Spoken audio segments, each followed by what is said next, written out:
హర హర మహాదేవ.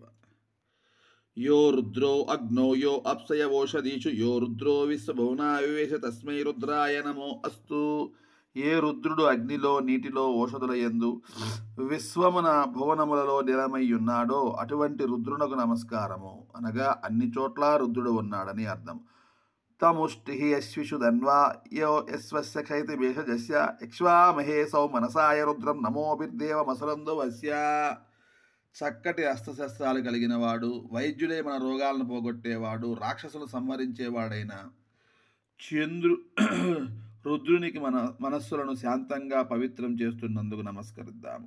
స్తుహి యక్ష్వా దువస్య అనే ఈ 3 క్రియాపదాలు వరుసగా వాక్కు మనస్సు శరీరాలతో చేసే త్రికరణ పూజను మనం ఎప్పుడైతే వాక్కు మనస్సు శరీరాలన్నింటినీ మనము మన అధీనంలో ఉంచుకొని త్రికరణ శుద్ధిగా పూజ చేస్తే ఆ రుద్రుడు మన యొక్క రోగాలనందరినీ పోగొట్టి మనలో ఉన్న శత్రువులనే రాక్షసులను సంహరించి మన మనస్సులను ప్రశాంతంగా చేస్తాడు.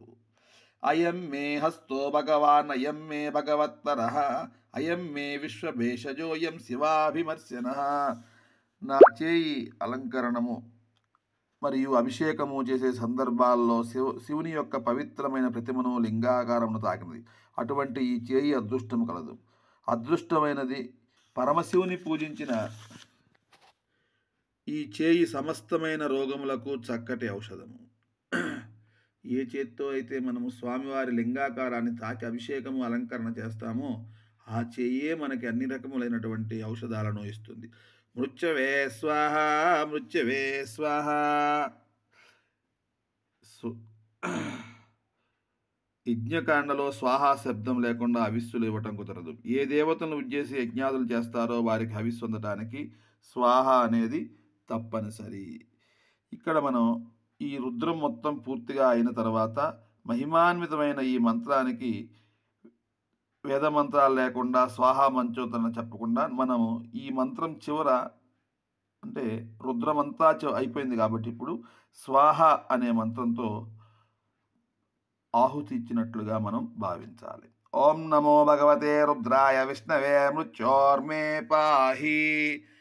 విష్ణు అనగా అంతటా వ్యాపించి ఉన్నవాడు. అటువంటి అంతటా వ్యాపించి ఉన్న దేవునికి ఐశ్వర్యం, ధర్మం, వైరాగ్యం, జ్ఞానం మొదలైన గుణములు కలిగిన భగవంతునికి నమస్కారం. రుద్రునికి నమస్కారం.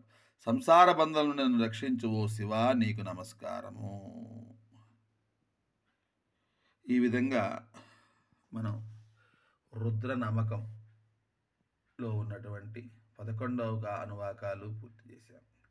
ఇక్కడ చూడండి, మనకి ఈ యజుర్వేదంలో చెప్తున్న గొప్ప విషయం, మనకున్న ఈ రుద్రంలో మొట్టమొదటి శ్లోకం ప్రారంభమైనది. ఈ ప్రారంభమైన మొదటి శ్లోకంలో మనం ఏం చెప్తున్నామయ్యా అంటే నమస్తే రుద్రమన్యవుతోతశవే నమః నమస్తే అస్తు ధన్వనే బాహుభ్యాముదతే నమః అని మనం ప్రారంభించుకొని అక్కడి నుంచి మరలా చిట్ట చివరగా